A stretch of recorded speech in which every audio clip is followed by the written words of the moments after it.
सभी को नमस्कार। कैरियर फर्स्ट चैनल पर आप सबका स्वागत है। डिक्टेशन लिखने के लिए तैयार रहें। Ready start.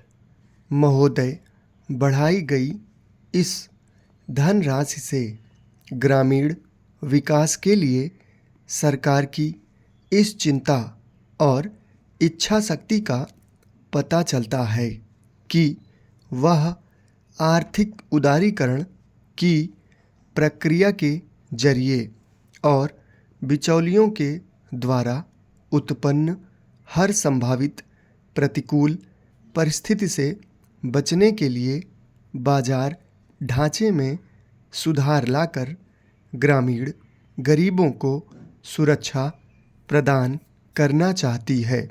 मंत्रालय के कार्यक्रमों में इतना अधिक निवेश पहले कभी नहीं किया गया है।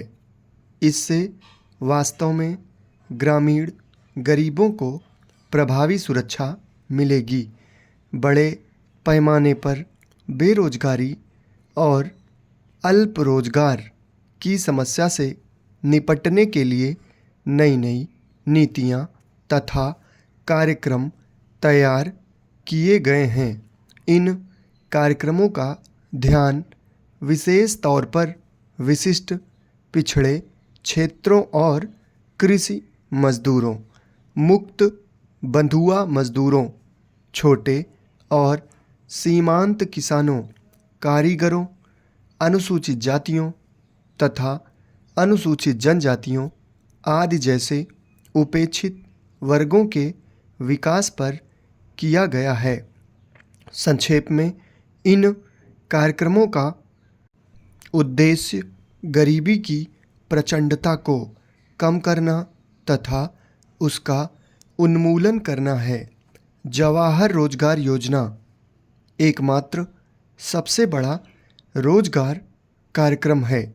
इसके अलावा गहन जवाहर रोजगार योजना उन अत्यधिक पिछड़े 120 जिलों में शुरू की गई है जहां बेरोजगारी और अल्प रोजगार की समस्या काफ़ी अधिक है, जहां लोग रोजगार की तलाश में अन्य स्थानों पर पलायन कर जाते हैं और जहां प्राकृतिक संसाधनों की काफ़ी कमी है।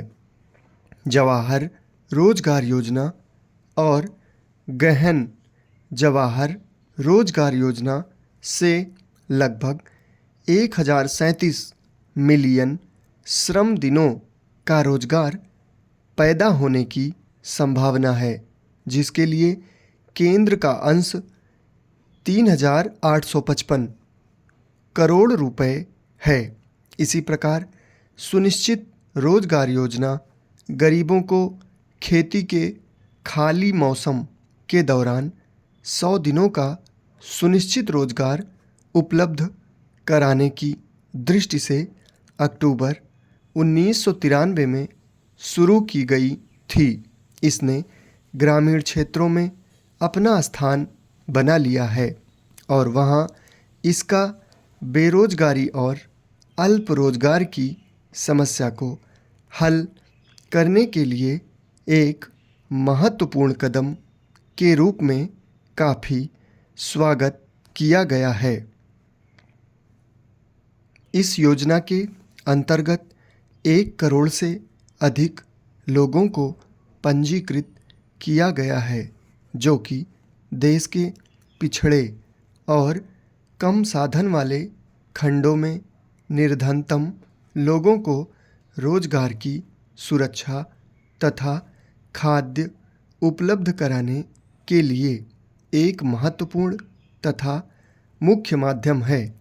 शुरू में यह योजना सूखाग्रस्त, मरुस्थली, आदिवासी और पहाड़ी क्षेत्रों के 1778 पिछड़े इलाकों में शुरू की गई थी, जहां पुनर्गठित सार्वजनिक वितरण प्रणाली लागू की गई है। इस वर्ष से इस योजना को और 409 पिछड़े खंडों में लागू किया गया है।